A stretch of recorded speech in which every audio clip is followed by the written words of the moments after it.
The point really is that it was three very different events. So there was Harvey, there was the flood component, which made it difficult. Obviously, the pure losses from wind and storm surge are only 2 to 3 billion. So basically, from that perspective, it's nothing special. Now the expectation is it's going to be above 10 billion due to the flooding that occurred. Then you have Irma. Irma, as I think you said, could have been really the perfect storm.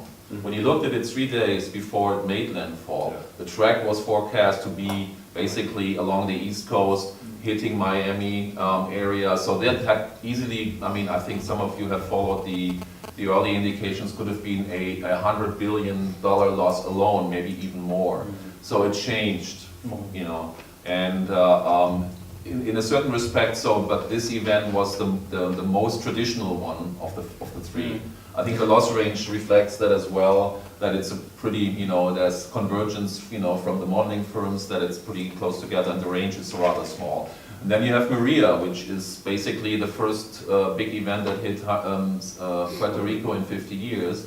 And I think everybody, including myself, we were surprised by the amount of industrial exposure in Puerto Rico, namely pharmaceutical firms, which were heavily affected by this. The question also is now, what will be the BI losses? Yeah. Will companies even, just move away from Puerto Rico and will not rebuild there?